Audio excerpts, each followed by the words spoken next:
Halo bro semuanya, selamat datang kembali di ILM Channel. Pernah nggak sih kalian mendengar istilah krisis 2030? Beberapa tahun terakhir, semakin banyak ekonom, analis, dan pengamat dunia membicarakan kemungkinan munculnya tantangan ekonomi besar menjelang tahun 2030. Tapi pertanyaannya, apakah benar dunia akan mengalami krisis besar? Atau ini hanya prediksi yang dibesar-besarkan?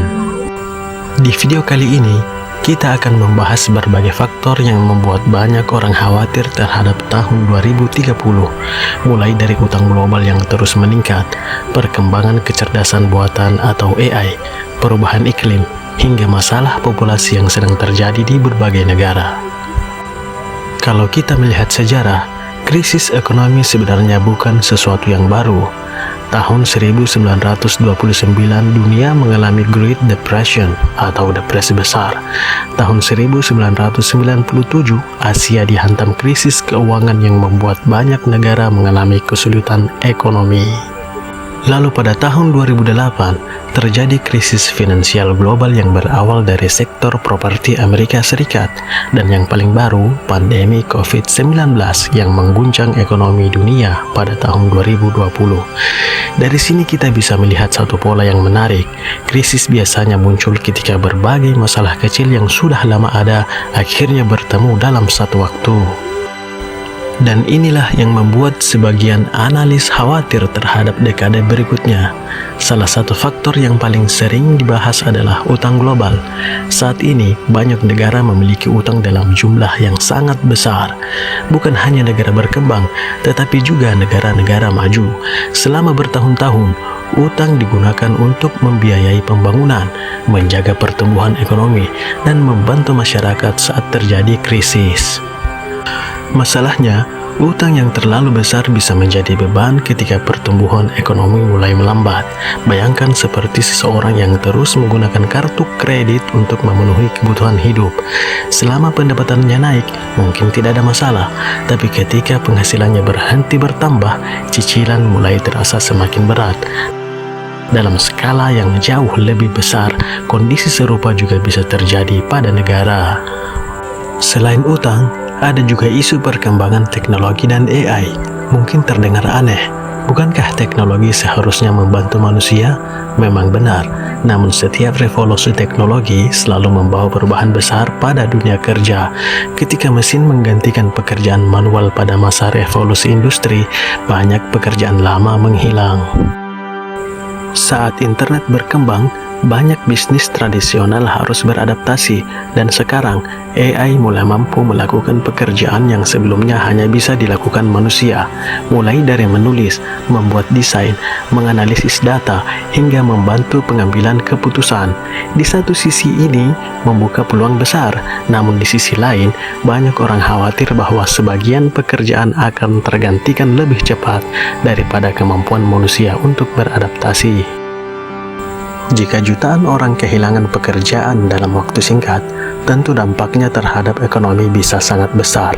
Faktor berikutnya adalah perubahan iklim. Ini bukan hanya soal cuaca yang lebih panas.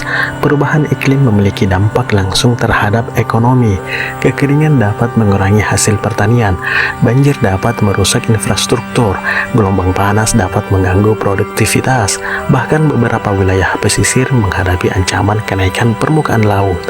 Ketika produksi pangan terganggu, harga makanan bisa naik. Ketika biaya energi meningkat, biaya hidup juga ikut naik. Dan ketika biaya hidup naik lebih cepat daripada pendapatan masyarakat, tekanan ekonomi mulai terasa. Ada satu masalah lain yang jarang dibahas, yaitu perubahan demografi penduduk. Banyak negara maju saat ini menghadapi angka kelahiran yang terus menurun. Jumlah penduduk usia produktif semakin sedikit, sementara jumlah lansia terus bertambah. Akibatnya, semakin sedikit orang yang bekerja dan membayar pajak untuk menopang sistem ekonomi. Fenomena ini sudah terlihat di beberapa negara seperti Jepang, Korea Selatan, dan sejumlah negara Eropa. Dalam jangka panjang, kondisi tersebut bisa memperlambat pertumbuhan ekonomi. Kemudian ada masalah geopolitik. Dalam beberapa tahun terakhir, kita melihat meningkatnya ketegangan antar negara, perang, konflik dagang, persaingan teknologi hingga perebutan sumber daya. Dunia yang semakin terhubung ternyata juga semakin rentan terhadap gangguan. Ketika satu jalur perdagangan terganggu, efeknya bisa dirasakan hingga ke negara lain. Ketika harga energi melonjak di satu wilayah, negara lain juga bisa ikut terdampak karena ekonomi global saat ini saling terhubung seperti rantai yang sangat panjang. Jika satu mata rantai putus, seluruh sistem bisa merasakan dampaknya. Namun, ada satu hal penting yang perlu diingat. Krisis 2030 bukanlah kepastian. Ini hanyalah kemungkinan besar yang dibahas oleh banyak pengamat berdasarkan berbagai tren yang sedang terjadi.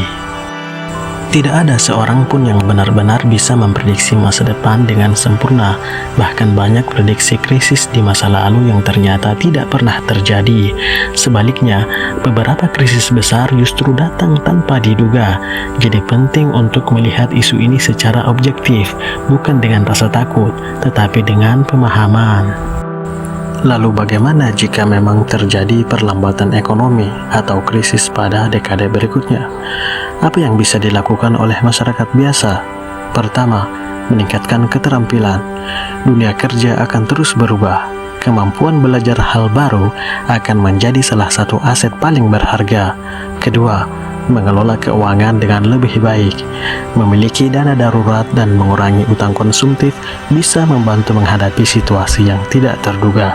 Ketiga, membangun berbagai sumber penghasilan jika memungkinkan. Karena bergantung pada satu sumber pendapatan saja bisa menjadi resiko di masa yang penuh perubahan. Dan yang terakhir, tetap mengikuti perkembangan informasi tanpa terjebak kepanikan. Karena keputusan yang dibuat berdasarkan rasa takut biasanya jarang menghasilkan hasil yang baik.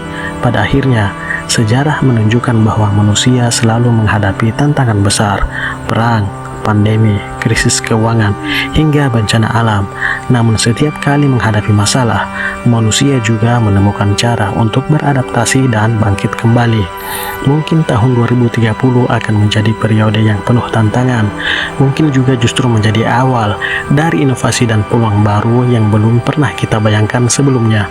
Yang pasti, masa depan tidak ditentukan oleh prediksi semata, tetapi juga oleh bagaimana kita mempersiapkan diri menghadapinya. Nah, menurut kalian sendiri, apakah dunia benar-benar akan menghadapi krisis besar pada tahun 2030? Atau justru kita akan melihat kemajuan teknologi yang membuat kehidupan menjadi lebih baik? Tulis pendapat kalian di kolom komentar.